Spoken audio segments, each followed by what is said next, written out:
En esta sección del curso estaremos discutiendo el método de nodos.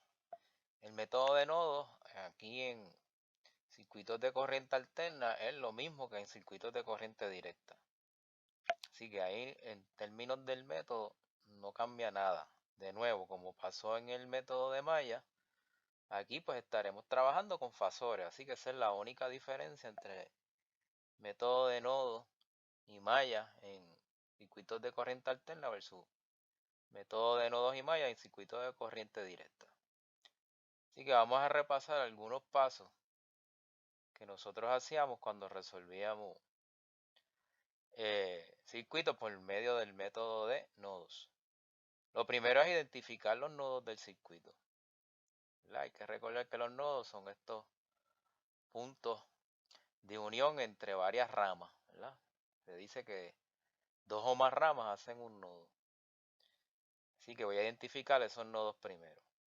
Una vez identifico todos los nodos, lo próximo es identificar uno de esos nodos como referencia o ground. Así que una vez yo identifique uno de ellos como referencia o ground, eso me va a ayudar en términos de resolver las ecuaciones. Ahí esa es una de las ventajas, ¿verdad?, que tiene el método de nodos sobre el método de malla. Porque si uno de los nodos ya es ground, es una ecuación menos que tengo que hacer. Número 3, asignar una variable de voltaje a los nodos restantes. Si en el método de mallas la variable era corriente, en el método de nodos pues la variable es voltaje. Así que una vez yo determino cuál va a ser mi nodo de referencia o ground, ¿verdad?, que generalmente es el nodo de abajo, el que más ramas le llegan, pues entonces a los demás restantes yo le voy a asignar una variable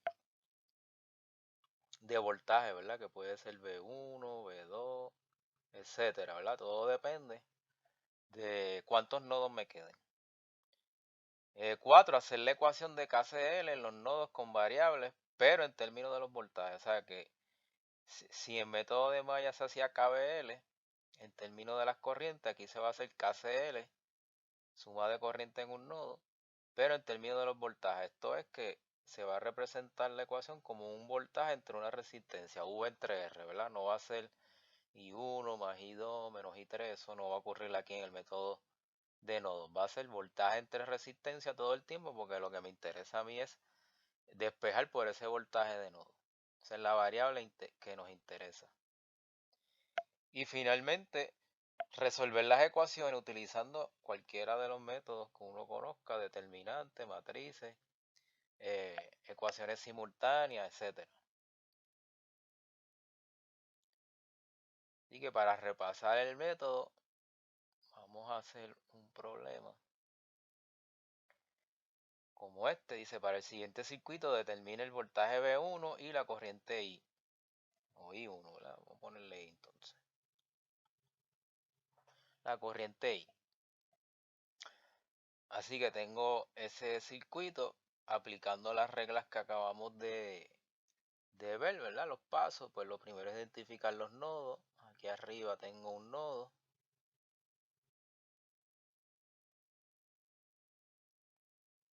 Y acá abajo tengo otro nodo, ¿verdad? El nodo B, por ejemplo. Nodo 1, nodo 2. Así que tengo dos nodos. Identifico uno como referencia. Generalmente se toma el nodo de abajo. Así que ese va a ser mi ground. Quiere decir que este circuito solamente va a tener un nodo. Por lo tanto, una ecuación lo que va a salir. Entonces le asigno una variable ahí, V, si quiero, o VA. V, VA, como usted quiera, el nombre que le quiera poner. Vamos a dejarlo V. Y después a lo último yo resuelvo las variables que me están pidiendo ahí, que es V1 e I. Así que ya está, ¿verdad? Lo otro entonces sería hacer la ecuación de nodo, ¿verdad? Tomando las corrientes que salen como positivas. Y que aquí saldría una, aquí sale otra.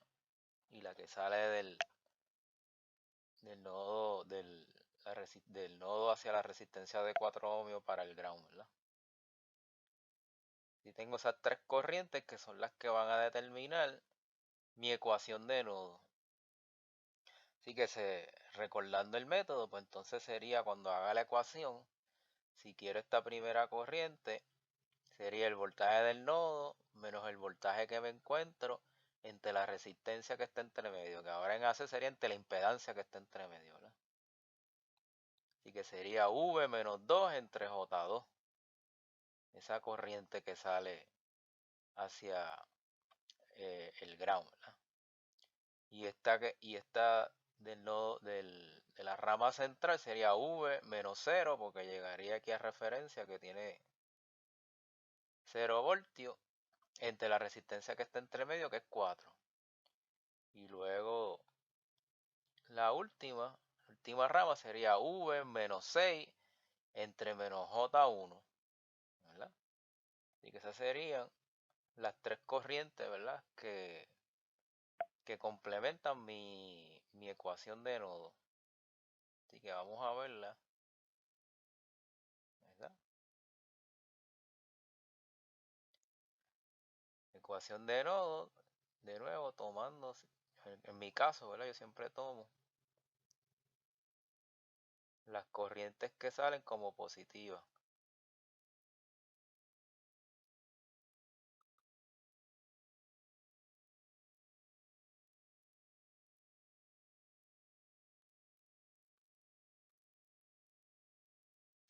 Así que eso fue lo que hicimos, y aquí en el primer término, ¿verdad? La corriente de la primera rama, V menos 2 entre J2. Vamos a subir aquí un poquito para ver el circuito.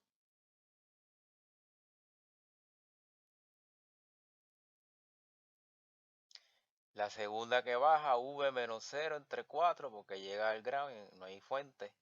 Y la última, V menos 6, porque esa es la fuente que está ahí entre medio, entre menos J1. Y ya está, básicamente ahí culminó el aplicar el método. Ahora lo que restaría sería despejar por nuestra variable, por V, ¿verdad? Porque en este caso no hay que ser determinante ni nada, porque solamente habían dos nodos, uno se hizo referencia, así que no tuve que hacer, solamente quedó una variable, ¿verdad? Pues despejamos por la variable V. Entonces, ¿qué hacemos? Por lo menos yo hago un truquito, que es multiplicar por el denominador mayor, en este caso el denominador mayor que sea número complejo, ¿verdad? Así que lo que hice primeramente fue coger estos fasores J2 y menos J1, convertirlos a polar, porque voy a hacer una división ahí, ¿verdad? Así que se multiplica y se divide en polar. Así que cambié esto de rectangular a polar y este también de rectangular a polar aquí. Pero ese es fácil, así que me da 2 ángulos de 90 y este me da 1 ángulo de menos 90, ¿no? Y entonces el truquito que yo hago para evitar las fracciones, porque no me gusta trabajar fracciones, si usted le gusta trabajar fracciones, pues puede hacerlo también con fracciones, no hay problema con eso.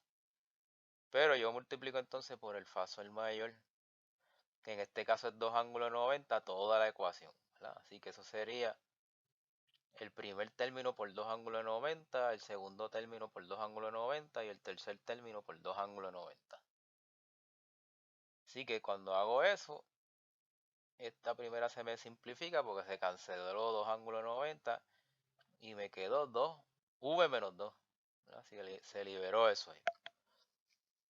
El segundo, 2 entre 4 es 0.5, y entonces tienes ángulo de 90 menos 0, porque abajo el 4 no tiene ángulo, ¿verdad? Te quedó 0.5 ángulo de 90 por la variable V. Y el último, 2 ángulos de 90 entre 1, 2 entre 1, 1, perdón, 2 entre 1, 2, y 90 menos menos es 180, por lo que estaba dentro de el paréntesis V menos 6.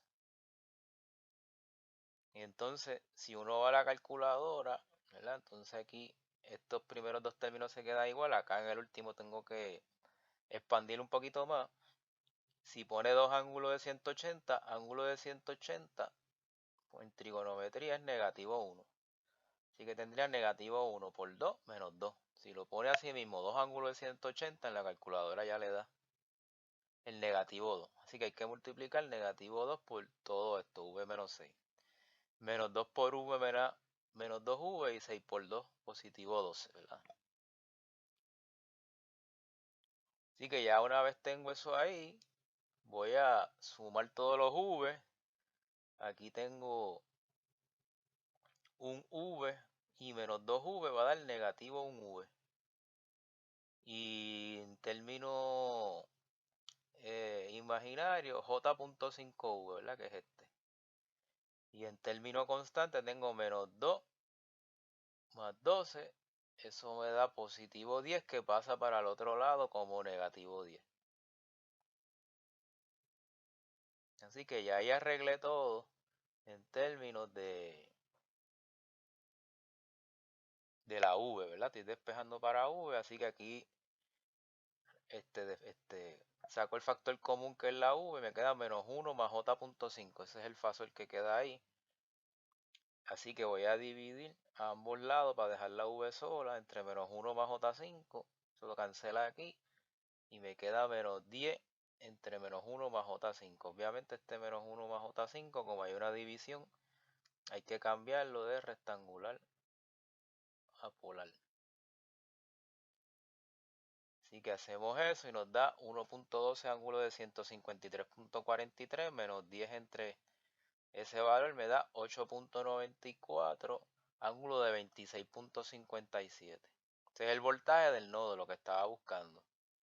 Que si nos acordamos del circuito, el V1 estaba entre el nodo y ground, así que ese es el mismo V. Así que puedo decir que V1 es el voltaje del nodo. Y lo que me faltaba era la corriente, pues la corriente que bajaba por esa resistencia de 4 ohmios, es ese voltaje entre la resistencia con ley de Ohm, ¿verdad?